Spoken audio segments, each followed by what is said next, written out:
So, good afternoon, class. Good afternoon, teacher. So, before we start, let's have a short prayer. So, let's stand up.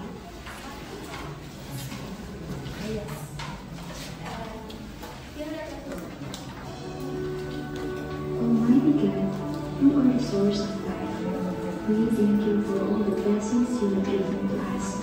Thank you for giving us another day to learn something new. Okay, so before taking your seat, look around, look at your surroundings if there's any trash. Then keep it.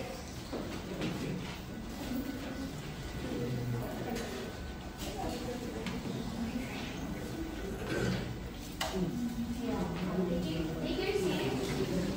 So, may I know Secretary Jen, Jenny, if there's any absent for our today's session? There's no absent. Okay, I'm glad that all of you are here. I hope you will enjoy this session. Okay. So, first, let's have a activity. What you're going to do is to analyze what is the picture conveys through this short description. So anyone who can volunteer to answer the number 1. Ara? At the Athenian Festival. So read first the description. A street celebration in Aklan featuring the indigenous Ati people by wearing colorful costumes and face paint, while engaging in live street dance. So let's see if it is a Athenian festival. That's right. So it is an example of art. Since as you can see here, the way they wear their costumes, their paint their face, diba? It is an example of art. Okay. So for the next one, dito sa side na ito.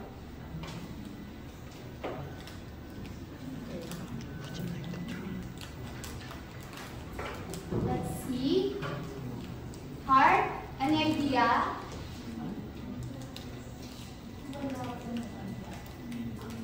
Sa side na baka meron. Let's see, Jake. A series of oil paintings by Fernando Alonso. A scene of farmers in Latin rice. Latin rice. So let's see if it is a Latin rice. That's right. So this painting conveys about the experiences of farmers in a farm. So yes, it is made by Fernando Alonso. For the last one, anyone here? Baka may idea kayo. Try to understand the description. Yes, Mark? A sculpture located in Quezon City, designed by Eduardo Castillo. It commemorates the peaceful forced out of the former president. The answer is People Power Movement. Okay, let's see. Monument. Okay, that's correct. People Power Monument.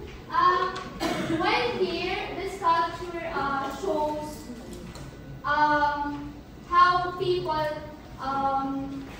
force out former president in peaceful way. Okay. So next, who can read the objectives for today? Jenny. Yes. Objectives. So then, the lesson, students are expected to 1. Identify ways to promote community arts and events. 2. Create to participate in promoting community arts and events. 3. Develop Kailangan ng ikot. community arts from the So let's have another. So here, mag-group kayo into 3 groups. So bilang na lang. 1, 2. 1, 2, 3, 4, Hindi lang makita yung... Ay, So, lahat ng 1, siguro dito na lang. And then 2, and then 3. Sige, tayo mo. sabi nito. Ikot daw ako. Tapos, ayan, sa instructions, kayo ay any representative. Pwede kayong umukutin, kuha kayo din ng chairs nyo. Ayan. So, each group will pick a paper from an envelope which contains the artwork that you will promote. And then, what you're going to do is to create 1-minute live promotion sa mapupulot na dito. Okay? Any representative for each group na kuha lang dito sa envelope. Sino sa group 3? Sige na, ikaw na. Zay. Okay, oh. Kuha lang kayo ng isa. Isa lang.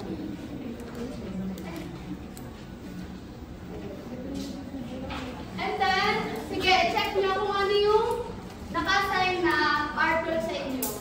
And then, pwede nyo yung gamitin reference or guide sa pag-buo ng mga details na kung paano kayo makakapag-promote. Yung mga artwork na yan yung specific na ipapromote nyo. So, gagawa kayo ng 1-minute live promotion.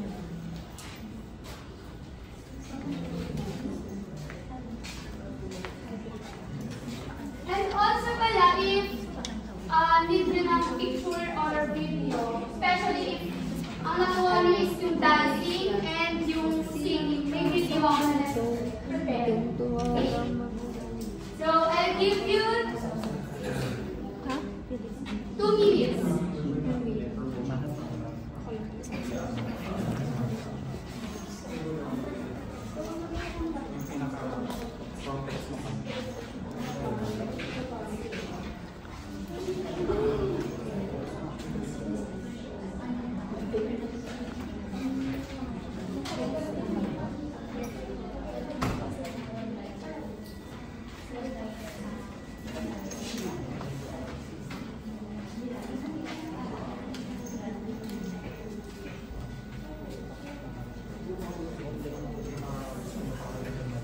If may questions, ano na kayo?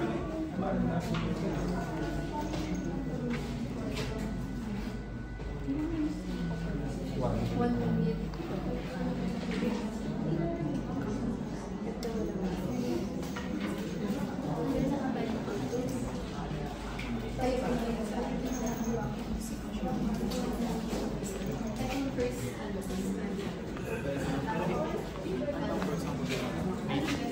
Tapos siya yung salita. Tapos kung meron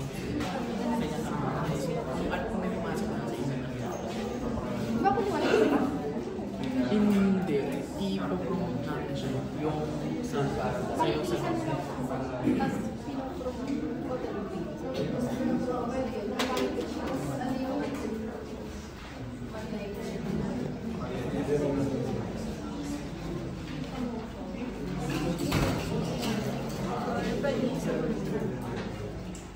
Pwede ang kunin natin. Para puntahan natin ang kaya.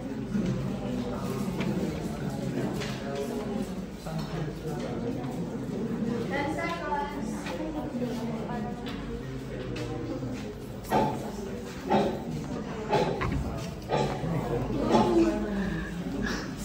Ayan. Ready na ba ang lahat? Okay na? Okay na?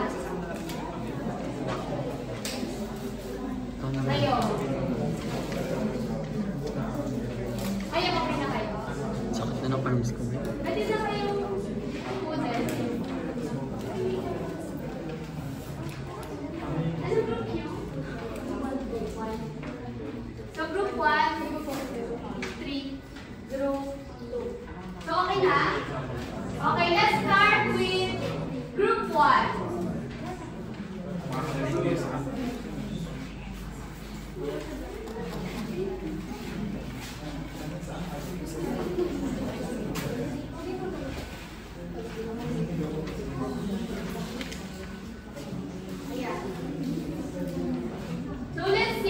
yung na-prepare nila. Are you a fan of a white Sorry. Please take your seats muna para lahat kayo is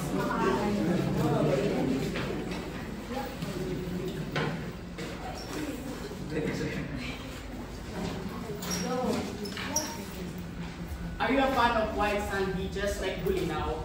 Or how about the 100 Islands? You know what? Pangasinan is famous for that. And bukod doon, meron pa silang famous na isang folk dance kung saan nag-originate from Pangasinan. Ano kaya ito? Ito ay Sayaw sa Bangko. Ayan, Sayaw sa Bangko is a folk dance originated from Lingayen, Pangasinan and researched by Juventus Saysam. Women wear a capadyo, Spanish clothing item or loose skirt, while men wear a top with handkerchief tied around their neck. Performers is on top of a bench that is normally 6 inches wide. They show skill in staying up in the bench as they exchange places by moving around or the girl thrown in the air. So bukod sa pag-enjoy ng mga beaches at iba pang tanawin from Pangasinan, why don't we try to appreciate yung sayaw sa bangko from Pangasinan? Thank you. The next one, ikaw. What's the rule?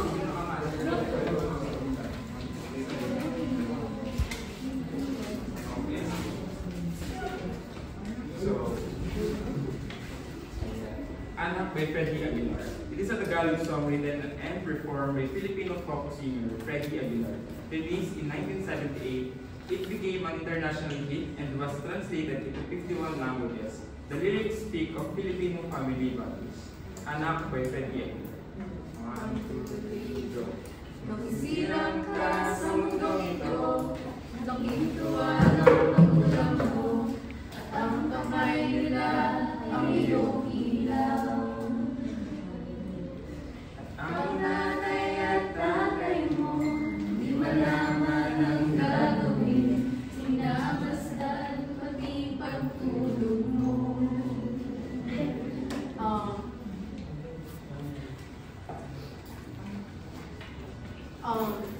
This song promotes the importance of having your parents beside you and not taking them for granted.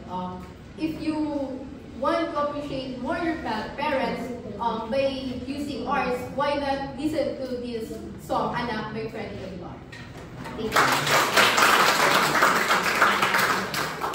And for the last group,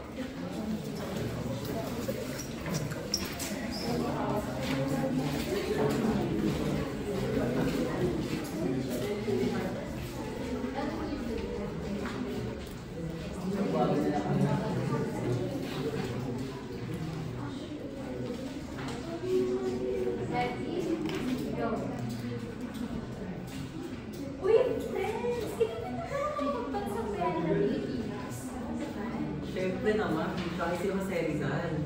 Oo, alam niyo ba, napipilihan si Dr. Jose Rizal sa bagong naral which is ngayon ay UNESCO.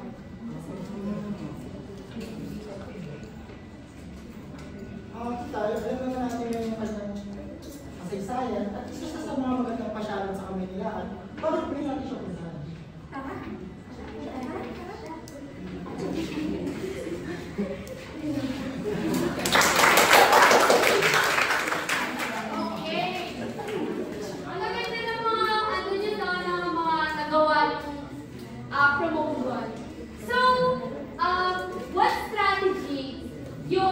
ginamit nyo para to come up with that strategy of promoting the assigned Harper's Aid.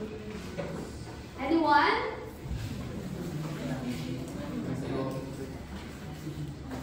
Paano kaya kayo strategize para mabuo yung way na yun? Sige, Ra. Sabi kasi napunta sa amin yung anak by Freddie Aguilar. So, sinabi namin doon yung context ng kanta. And also, in-introduce namin yung kanta by Freddie Aguilar. Sinabi doon, 51 languages. So, I feel like yung mga tao is ma-intriga sila pag narinig yun. And also, kinanta namin yung first stanza ng kanta. Kaya, I think, mas magiging ano yun sa mga tao. Okay. So, ang ganda rin ng naging strategy nila since nagkamap sila, since music na yung napunta sa kanila and then kinanta nila. So, next, sino pa gusto mag-share? Dito, sige, Francine. Ayun, so yung napunta sa akin yung isang part. So siguro ang since promote siya, ang unang pumasok sa isipan namin, parang tuloy yung atake. Pero since parang medyo lack of time, parang ginawa lang namin siya something conversation na isang magkakaibigan. Para at the same time, ma-share natin sa mga classmates natin yung importance ng isang part until now. So ayan, yung ginawa nila is nag-come up sila sa pinaka-best way na maaari nilang gawin within 1 minute. So, what do you think is the importance of promoting Philippine arts? Anyone? What do you think is the importance of promoting Philippine arts?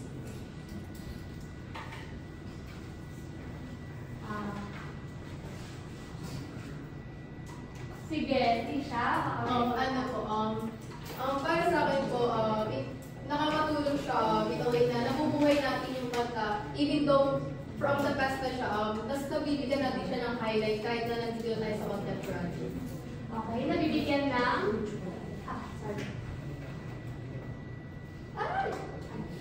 ng highlight. Sige, isa pa. Janeline? Janeline po. Kung gusto mo, nabibigyan natin siya ng highlight. Dalawa pa rin Janeline natin dito. Okay, ito si Janeline sa kabilang side.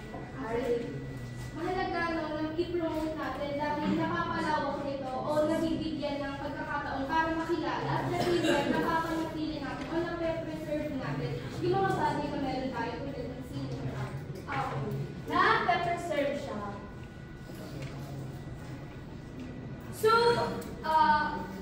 ano kaya yung, what is your realization while doing or making way of promoting the science artwork sa YouTube? Ano yung sa tingin nyo, kinailangan nyo para magkaroon ng maayos at magandang promotion and engaging? Ganun. Ano sa tingin nyo nag-realization? Si Hart, baka merong idea. Sa akin po, at first, I think the most crucial part there is kailangan alam mo muna kung anong pinopromote. Okay. That is really important to, kailangan alam mo yung kasaysayan mo, alam mo yung art, kung ano yung behind that, ano yung storya, kung bakit mo siya nabuo. Then, for that, makakapag-come up ka ng mas creative na way na mag-promote. Okay.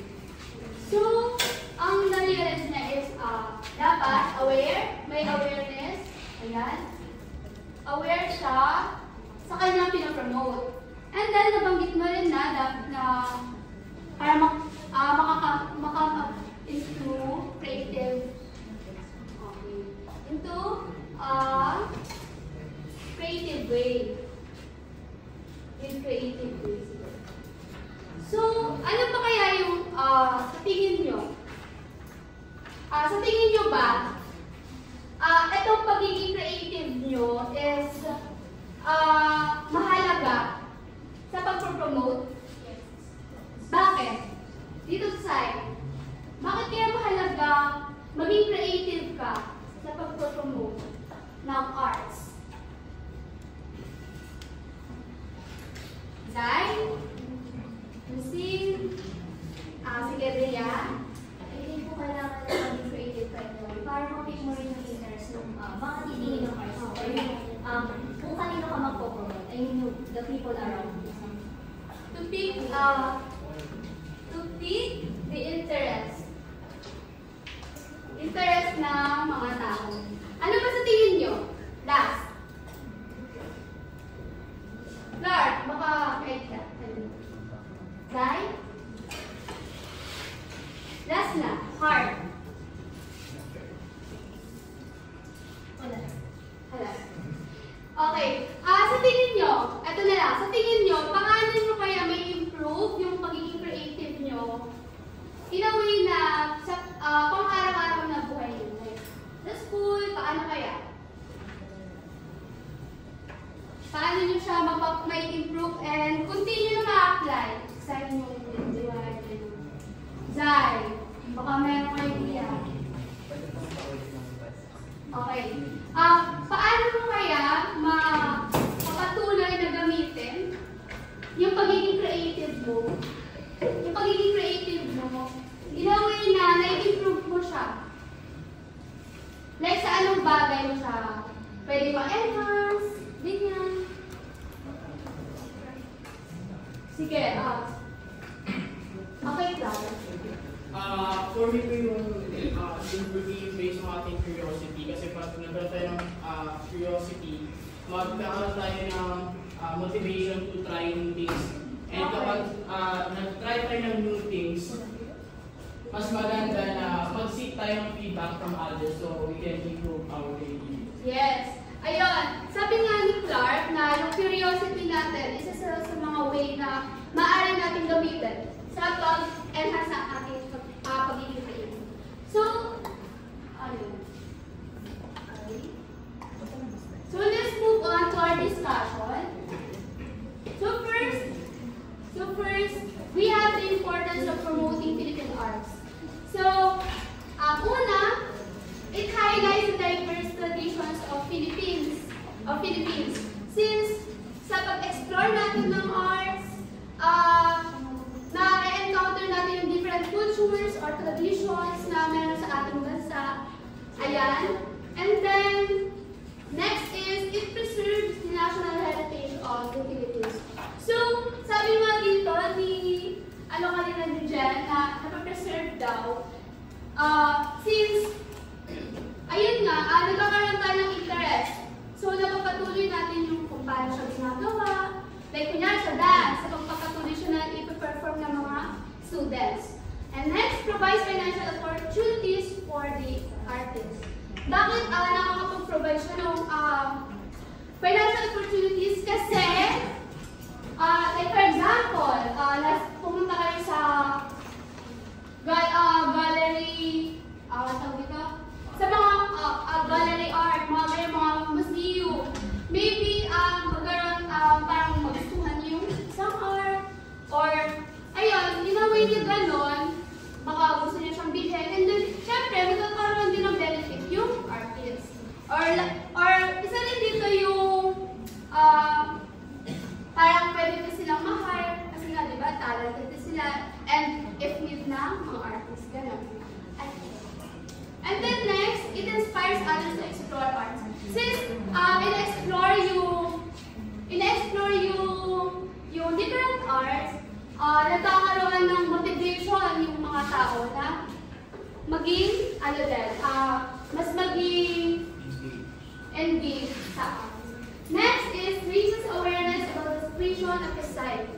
Like for example, sa interpretative dance, diba? Doon ay show yung kung ano nangyayari sa society, kung ano mga experiences sa mga tao. And lastly, strengthens the national pride and love for the country. Since, di ba, ayan nga, nakikilala ng mga tao yung galing ng mga Filipino, syempre nagiging proud sila sa kapwa Filipino nila. Okay? So, let's move to our ways to promote Philippine arts. Sino gusto magpasa ng number 1? Janine, sige, Drea. Using social media to share Filipino artists and their art. So, sino dito yung mga social media accounts? Like Facebook, TikTok, ayan. Yung mga social media nyo is pwede nyo siyang magamit sa pag-promote ng arts. Like, for example, kasi diba, i-focus nyo yung yung arts, and then you may mention them, and then what's the meaning of that art, you know. And number 2, Zai, please read the number 2. Read the number 2. Number 2, engaging in discussions or exhibits. Ayan. For example, sa mga school, o programs, ganyan. Pwede kayo mag-engage, lalo na kapag kayo ay may interest sa specific art form. And then, ayan. Next, number 3 is discipline the students to appreciate various art. Ito naman, pwede nyo siyang gawin with your family, with your friends, and then syempre magiging knowledgeable kayo sa mga arts na makikita nyo. And maybe pwede nyo siyang i-share sa ibang tao. For the next one, who can read this? Number 4, art history. Integrates Filipino art forms in project performances or school activities. Okay, integrates Filipino arts. Dito, sino dito yung mga naka-experience na like ganyan, sa mayroon na tinikling during program? Sino? Yan, di ba? Isa siya sa mga magandang experience and dito, like, sinasabi nga na naipopromote niyo yung isang art dahil naipoperform niyo siya. Naipapakita niyo siya sa ibang tao kung paano siya ginagawa. And for the number 5, dito, figure out. 5. Organize an event that is for local artists. Okay, yan. For example, yes? Can you give us 3 ideas to promote tinikling po? Tinikling. Siguro first, pwede nyo siyang, kunyari, sa school, may performance, naghahanap ng mga participants na mag-perform. Number 1, pwede nyo siyang perform through video. Tapos, next nun, di ba, na-i-video nyo na siya, and then, may i-flash siya dun sa program nyo. And then, number 2, pwede nyo siyang i-post on social media. Social media then include some details about it. And lastly, pwede nyo kayong mag-conduct. Yes? Aside, what do you know about tinikling po? Tinikling is the pambansang sayaw ng Pilipinas. And hindi pala. So yung tinikling is ginagawa siya with 2 sticks, bamboo sticks. And then usually kasi Do you know the origin of tinikling? What? Do you know the origin of the tinikling? No. Kasi,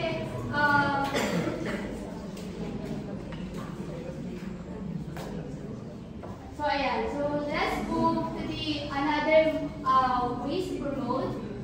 Where number 6, last, interview Filipino artists and showcase their artworks in engaging and online content. Dito, pwede kayong mag-conduct ng vlogging or podcast na in-interview niyo yung artist. Then doon, may promote niyo yung art niya and makakaroon ng interest yung ibang tao. And magiging knowledgeable din siya. So, ayan. Dito, magkakaroon tayo ng activity.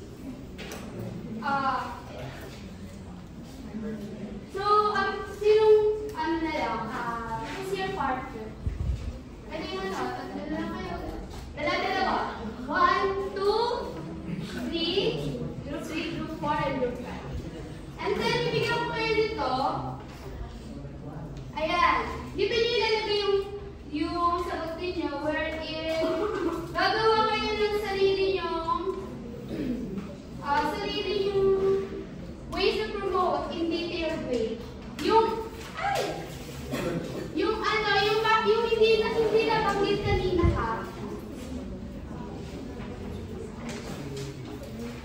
And I'll give you 2 minutes to do it. Okay. And then you may use this as your guide. This is the page. Okay. Pwede kayong sulatan nyo nila siya ng ballpen nyo. And then i-paste natin dito sa form. 2 minutes now. 2 minutes starts now.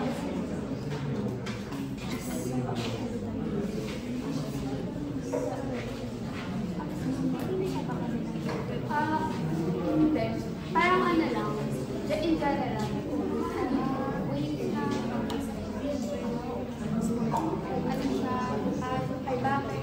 Paano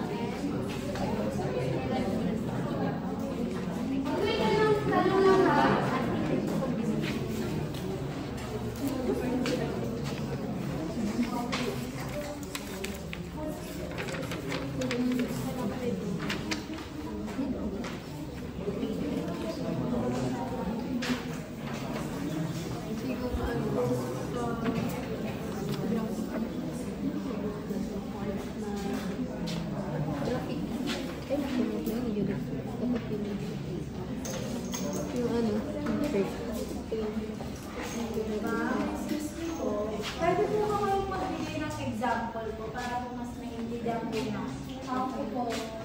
So, dito, okay. So, dito, sa first round, ayan. Since mind map kasi siya, what is it? So, dito ilalagay nyo yung kung anong pangalan ng strategy nyo. Like, for example, posting on social media. Ganun. And then, why? Bakit yun? Tapos, how it can be done. Paano siya ginagawa? Ano yung mga kailangan? Ganun. Nakikinig ba lahat? Ano yung mga kailangan? Tapos, when is it applicable? Kailan lang siya? Like, for example, hindi, kapag mga social media lang, mga ganun, or Facebook programs, ganun. Yes?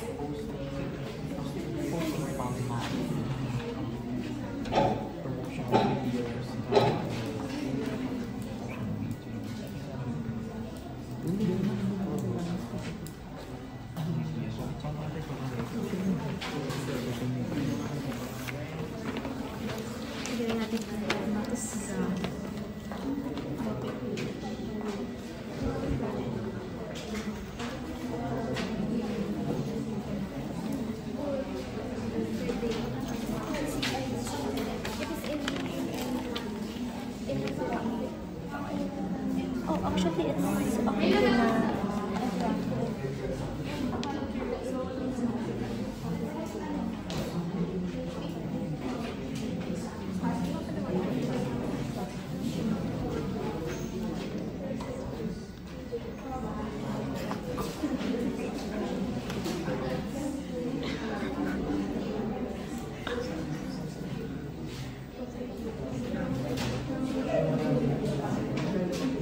Last 30 seconds. Ano yung paraan? Watch lower your voice, then Go to by Go Metropolitan yet. wow. When is it?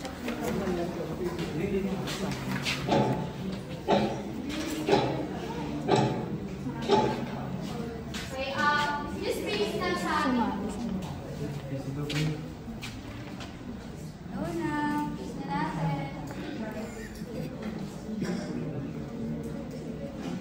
Facebook.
For the last group,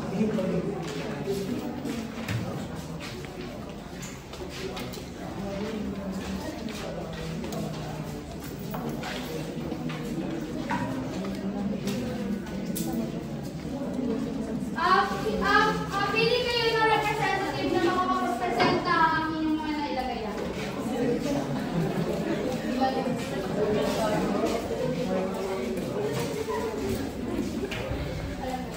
First, sino gusto mauna? Okay, one. Good morning, everyone. So, Listen. yung strategy na ginagawa sa amin is posting through social media. So, why this strategy? Because a lot of people are exposed to social media nowadays. Actually, yung mga online na exposed sa social media is 4.17 billion. So, how it can be that? So, madali lang. Produce ka lang ng papads mo or i-post mo sa FB, Twitter, IG. Tapos, pwede kayo gumawa naman ng promotional video. So, when is it applicable? So, anytime as long as you have your device and can access to internet. As long as many people use social media. Okay.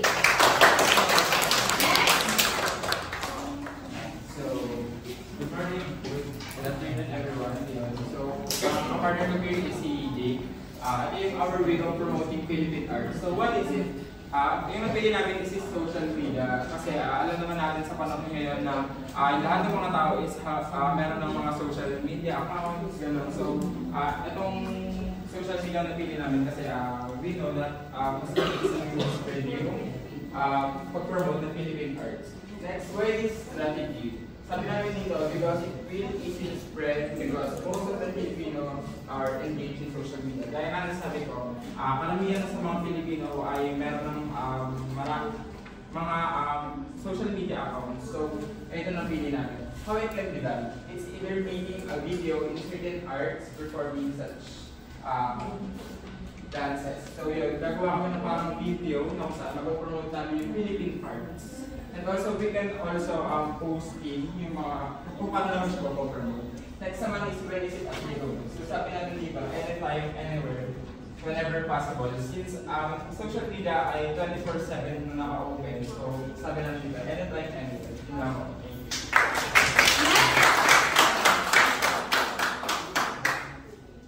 Ayun. So, our way of promoting Philippine arts, ang kapartner mo is so, ano yung, itay kasi namin na mag-come up ng simple lang na strategy namin. So, ano nga ba yun? Yung sharing verbally pero since alam naman natin na lagi tayo nag-usap with friends, why not gawin natin siyang casual talk lang, which is mas madali para sa atin, mas makakapag-usap tayo, gawin natin educational, or may aral or may sense naman yung mga pinag-uusapan natin together. And paano natin ito gagawin? Siyempre, pwede natin siyang isingit sa mga pag-uusap natin. Pwede natin i-try na i-discover siya together para mas malaman natin kung ano nga ba yung importance or yung essence ng promoting Philippine arts. And kaya po siya applicable.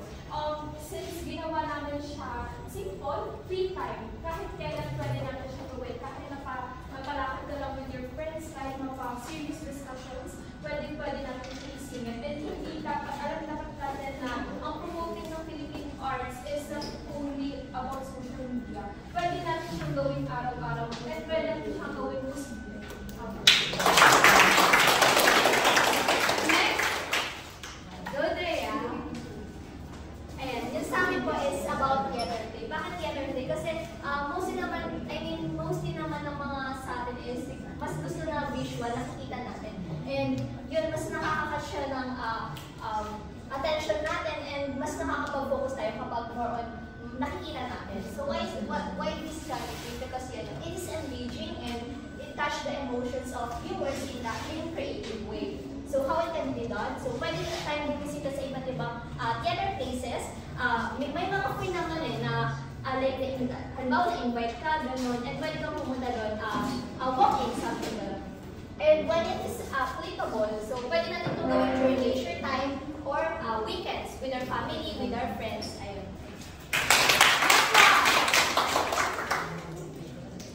Go, then. Ayan na.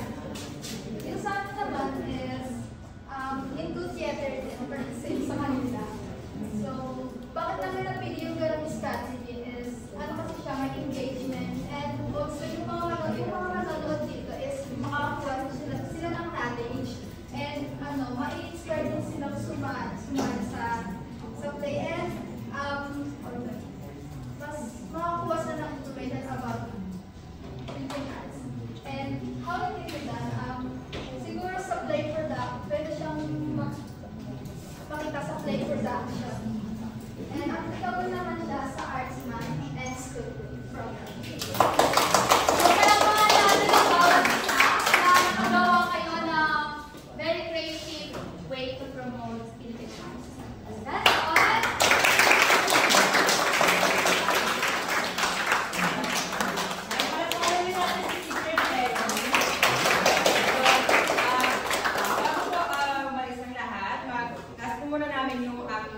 Evaluators na magbigay ng dalawang continue, then dalawang avoid, then if nabanggit na po yung concern na yun, iba naman po yung babanggitin ng pangalawang evaluators. Then, after po niyan, photo up po muna with you may go na po. Then, later, magbibigay ko ng comments dito. Yun lang po. So, evaluate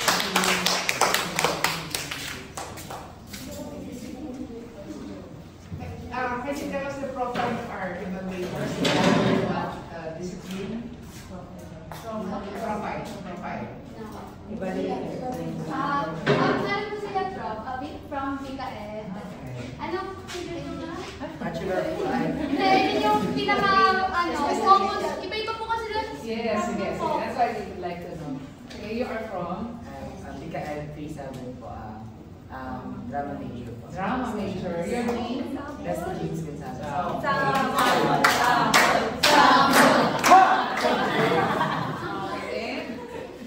I'm Mary Palermo, P7 Mikael, Visual Arts major. Ako po, I'm Rose Ann Madlangbayan po, 37 din and from Drama po.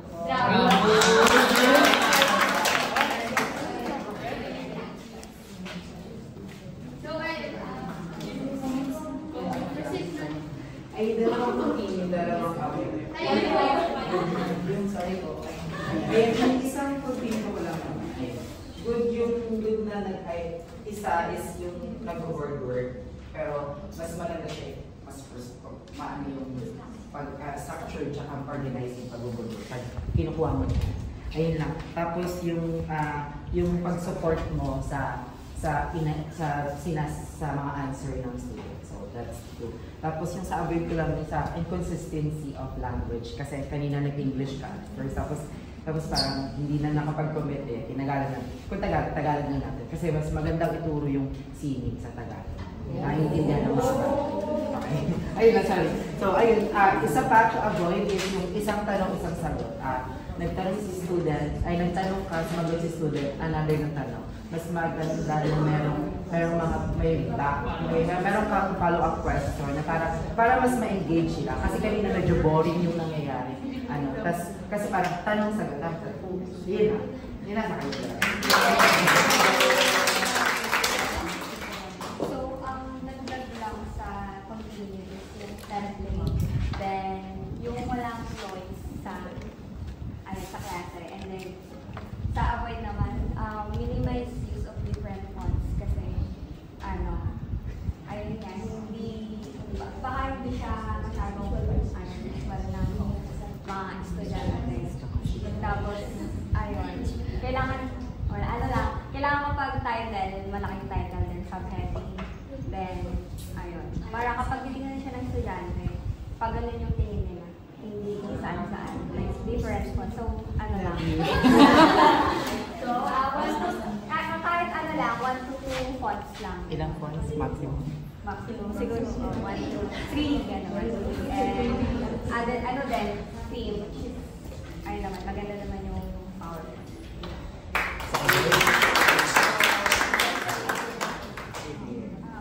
Another one from drama, right? Okay. Ayun.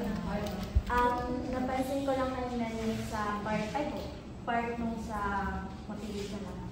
Yun, nabigyan ng feedback yung mga students. Kasi after nung parang activity, nawala yung feedback. Siguro mas okay if kada group, mabibigyan sila ng mabilis ang feedback lang na kung paano nila ginawa, ayun, yung ganong bagay. Tapos, napansin ko din na familiar sa pagkakasunod-sunod, especially din sa processing question ng Dima. So, alam niya lahat. Tapos, yun din, sa avoid naman, siguro pwedeng huwag tayong gumamit ng mga unnecessary GIF if hindi naman siya need, mas okay na alisin na lang kasi parang hindi naman siya kailangan, so huwag na lang natin siya. Tapos, siguro mas okay if gagawin interactive pa yung discussion.